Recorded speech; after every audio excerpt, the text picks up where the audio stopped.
Thomas Christopher Famous said his party should start reaching out to white voters.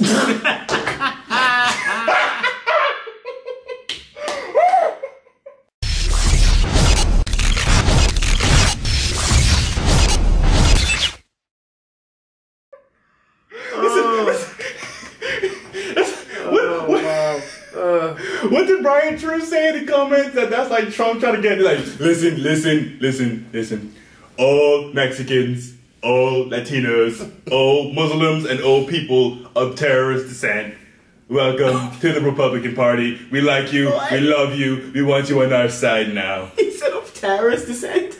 Oh, you know, that anybody that is browner than me because I'm kind of orange and, you know, like, kids, you know, terrorist descent. You know, terrorist descent. That's people from, you know, any, like, starting in Morocco and ending in,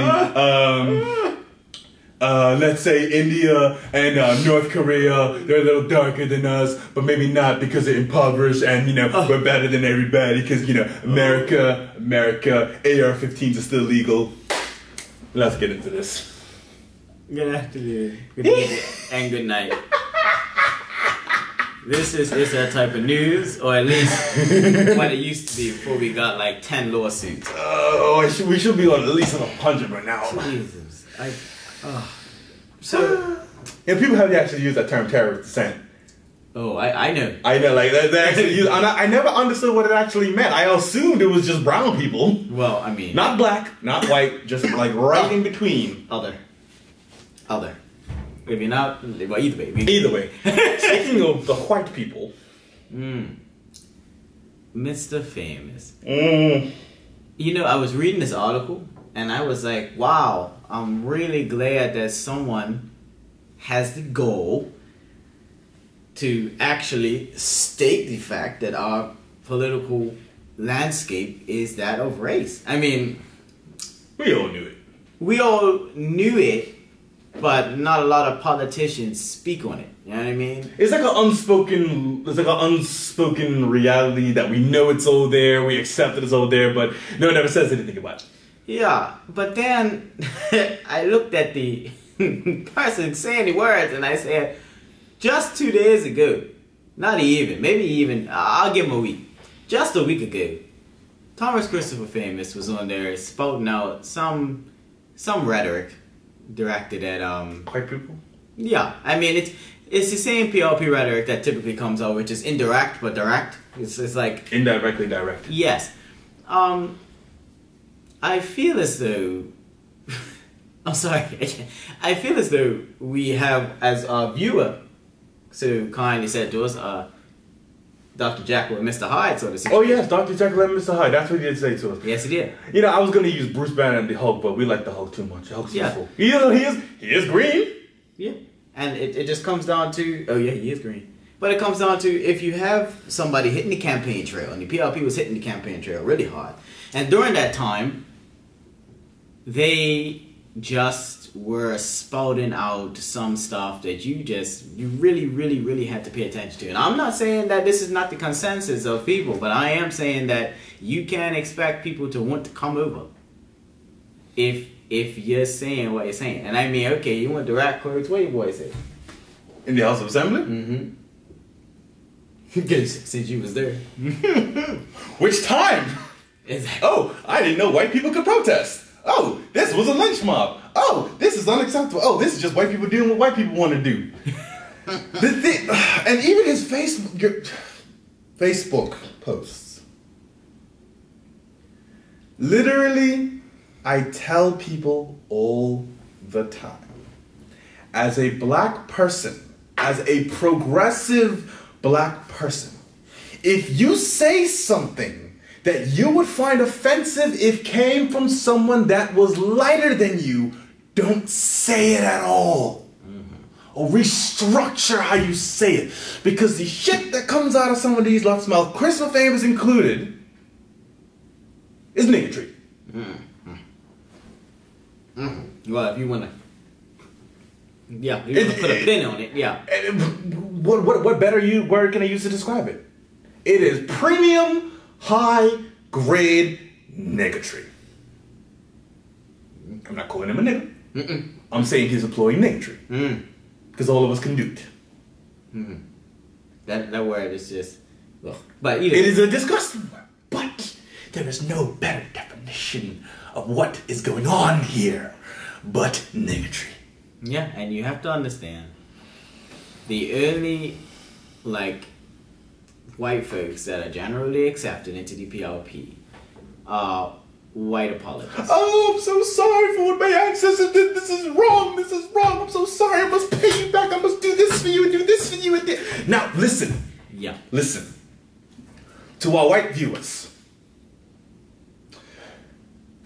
Okay. Being a white apologist does not change anything. You do not need to be a white apologist. What we encourage white people to do is understand the racist system that was put into place by their forefathers and understand where we're coming from as well so we can move on to greener pastures. Yes. Because frankly, I am not going to chastise you for the sins of your ancestors. Because when you really look into that, we do sometimes. Yeah, it comes down to, okay, well, in a capitalist society, we have people who are given unfair advantages, right? Of course. And the thing is, when everybody says, oh, we want to tear down the system and we want the system to be equal, then what you're saying is that you want to tear down capitalism. Because just because the whites were given an unfair advantage, because, the forebearers had a good... They had an unfair advantage. Yeah, they have an unfair advantage because they had to understand that unfair years. Advantage. Yes, they do. They need to understand it. And at the same time, they need to...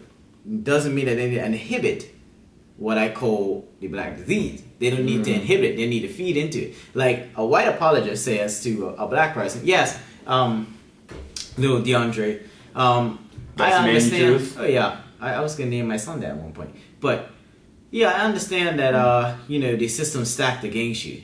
So I'm sorry for that.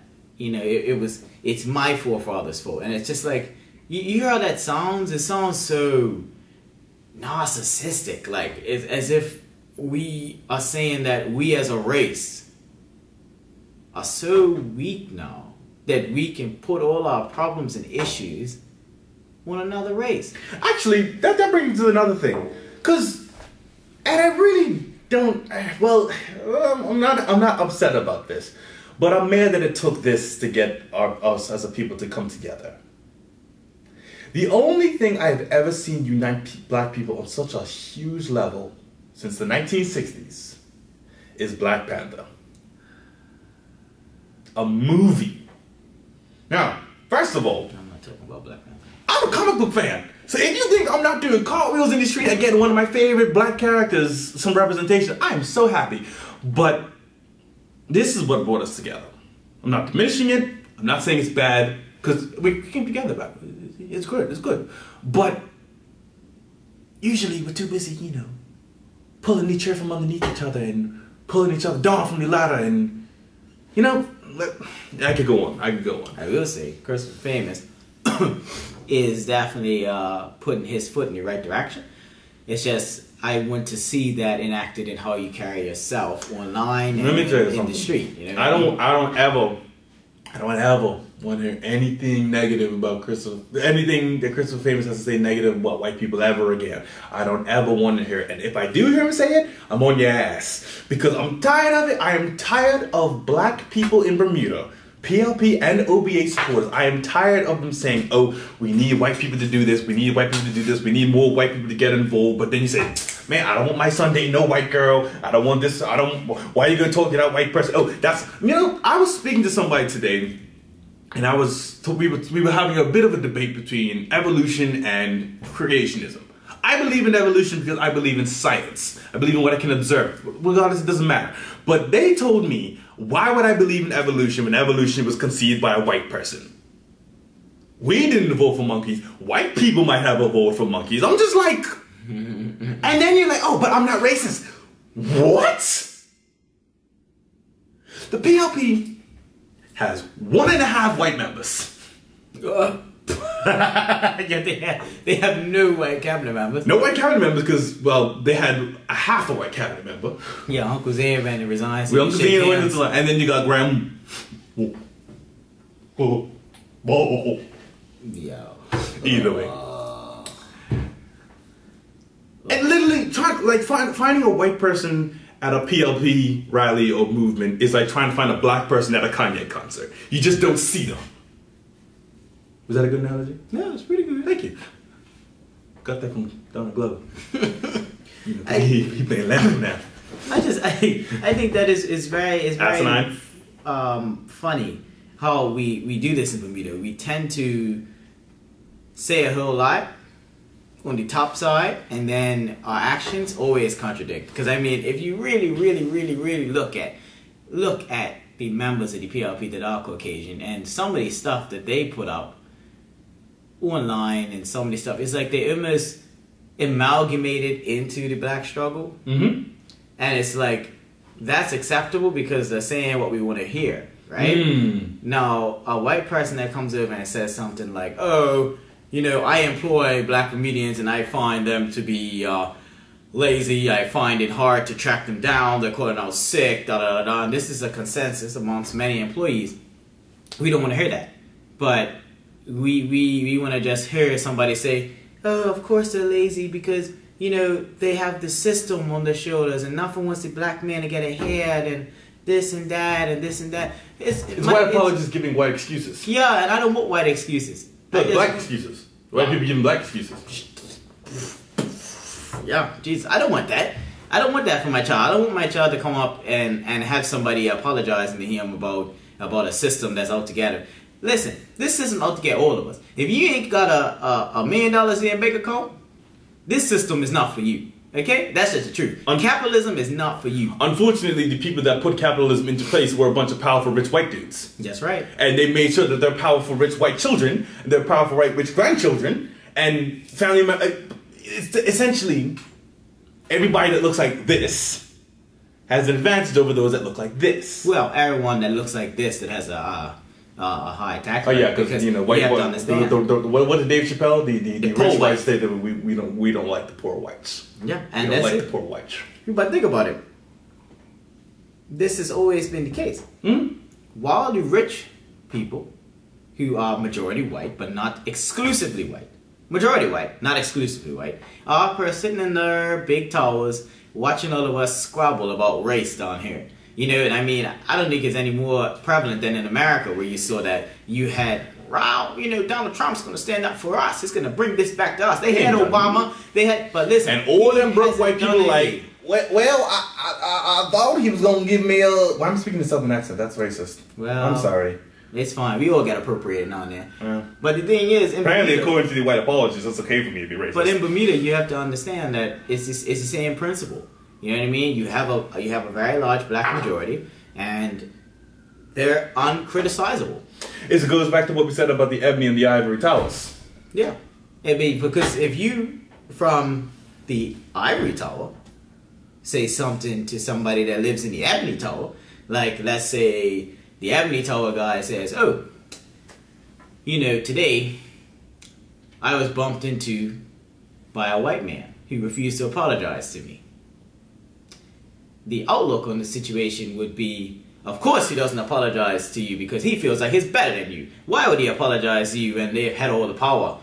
And then you look at a similar situation where someone from the ivory tower says, oh, I was bumped into today by a black man and he didn't even apologize to me. Why should he apologize to you? Why would he apologize to you? Why? You think he owes you something? You think you're entitled to an apology? Sorry, you think you're, you know? And the thing is, with that sort of mentality that we have in this country, debate me about it because I'll show you. That sort of mentality that we have in this country is funny because we are conditioned to believe that. We are conditioned to believe that if you are white, you are in power. It's just like any other thing. You walk into a store, let's say a marketplace, and it's a black assistant manager on duty, and you see him walking across. You know how many black customers will go up to the white assistant manager first, thinking he's the boss, and not to the black assistant manager? Or you walk into a boardroom, and you see black members of the boardroom, and then you see a white one. You know, everyone's gonna think that the white one is in power. But then those same people, when a black guy's working for a while, let's use Dunkley as an example. Mm-hmm. I heard someone say this to a Dunkley employee. Go back to deliver your master's milk. What? And it even goes beyond that, because when I was working over at Cablevision, I worked with these two people, and I would be like, hey, are you gonna go see so and so movie? And they're like, oh, I'm not going to that theater. I'm like, why? Because back in the 60s and the 70s, black people weren't allowed to go to that theater. And I'm like, you do realize that specialty cinema is owned by a black man? A lot of stuff owned by black people. But it's like, you won't go to a theater, even though it's under new management. You won't go to a theater, even though they dramatically changed anything. You won't go somewhere because they wouldn't let black people in 60 years ago? 50 years? I don't know, we're not good at math. They wouldn't let black people in back in the day? Yeah. Even though things have changed. It's like... Are we absorbing white folks of their damage to our culture and society? No. Are we trying to put some feet forward? I think we're trying to do what Christopher Famous is saying that he's trying to do. I think the problem that we have is we find it extremely ironic that somebody that has literally been criticized us. Like, I don't even give a damn what he says about us. I'm saying somebody that has been like, not even borderline, straight up says racist crap about white people, now all of a sudden wants white people to follow him? Like, it literally is Trump trying to get Mexicans to vote for him. I mean, they were painted as the enemy throughout the entire PLP election campaign. Mm-hmm. And people want to sit here and tell us that it wasn't a racial vote. But the thing is, every single plan that has been rolled out is exactly or very similar to plans that the OB has put forward. And the thing is, if Michael Dunkley had stood up there and said he was relaxing the 60-40 rule, you all would have went crazy. Oh, he's trying to give up ownership of medium businesses because now the 60-40 rules relaxed. So that means if the OBA was trying to, if Michael Dunkley was trying to put forward a sugar tax, they'd be like, what? You're trying to make Burch's more expensive? You can't do that. But there's a lot of hypocrisy going on. There's a lot of plot holes going on. Because what did Colonel Burch say the other day about those four-wheelers? Yeah, he said if you are east of White Hill, your opinion doesn't matter. That's what he said. Even though more people west or east of White Hill were complaining. Oh. Over 600 people? Oh, versus what, 120 people? So, let me get this straight. As our good friend Miss Jan Martin likes to yell at us about sometimes.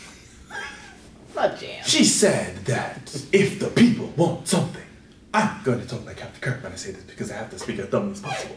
She said if the people want something, that the government should give it to them because the people rule. However, the people did not want Colonel Burch to put this forward, but he said, I don't give a flying frig what you people think because it does not concern you. Oh, so let me get this straight. If an issue does not concern the majority of people that issue has nothing to do with, then they are going to put it forward even if the majority of people don't want it. Now, frankly, in Colonel Burch's defense, that is how democracy is supposed to work. However, I find it very ironic that Miss Jan Martin and her PLB cronies would rally behind preserved marriage and all that business to take away gay marriage when it had nothing to do with them.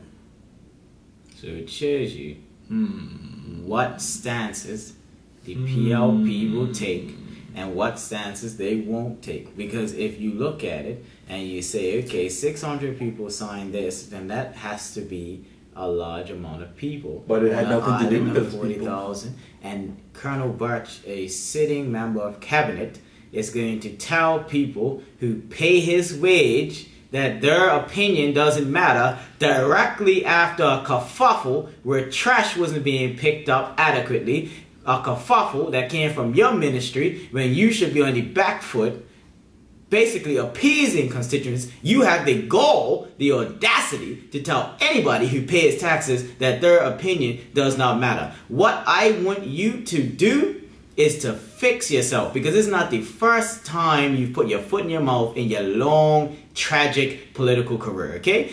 People who pay taxes dictate what you do. This is democracy.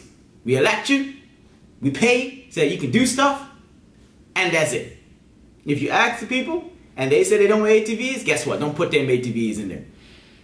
It's really that simple, because you're going to tell me that you, as an elected official, is going to sit up there after a long campaign of telling us how the government, the OBA didn't care, they didn't listen to the will of the people, they didn't do this, they didn't do that, and then you're going to sit there and blatantly say that people who don't live in a certain area's opinions don't matter on a certain topic? And if that was the case for somebody like, let's say, ex-Minister Hyde, who said that exact same thing, we would be in a political cesspit of, I can't believe he said that. I mean, wasn't it E.T. Bob Richards said something on a hot mic. It wasn't even said directly to the people. And we had thread after thread after forum after forum after forum about that comment. I haven't seen much kickback from Miss Laverne Farbert and her PLP cheerleaders as far as him saying this blatantly to taxpayers. So I would like to know, what exactly defines the will of the people for the PLP? Is it the will of your election promises? Because it has been an outcry for several issues that have passed. An outcry for the sugar tax, which is passed in March 1st. No consultation to the people that is going to hit the most from Barrett's. No consultation. Not even just Barrett's. The small businesses included as well. Yeah, but Barrett's is the main employer of black comedians. One of the main. No consultations. ATVs. People said no. You said they don't matter. Even though it would destroy the railroad trail. Domestic Partnership Act. People said they want marriage. Preserve marriage. Said they don't want that bill. And you did it anyway. What is this saying to the people? Because I'm going to show you, we had 2 things under the OBA that went through like that. And what happened? They didn't go through. The people got pessimistic. Yeah. So honestly, let's take a look at our double standards here. And when people like Christopher Famous and Colonel Burch get up there and they say certain things, it's like walk the walk. Because that's what I tell my little brother, and that's what I tell a lot of these children nowadays. You know, walk the walk. Be the example that you want to be. And practice what you preach. And also, we have to leave with this question.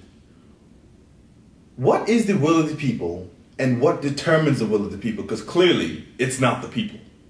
Hence why we have a legal system that determines what is just and right.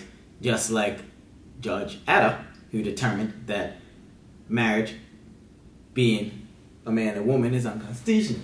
Okay, and that same-sex marriage should be legalized. And that was overturned by our government. So what is the will of the people when our government doesn't even respect judicial decisions, nor do they respect the entire taxpayer population? Or better yet, let's specifically ask Miss Martin. If the majority of the people want something, she always says that the majority rules. However, in this case, we see that they don't. So, if the majority doesn't rule, then who does? Politicians. Check out later. This has been It's a Type of News. I'm Dutch Pierman. That's Bruce Robinson. Let us know what you think in the comments.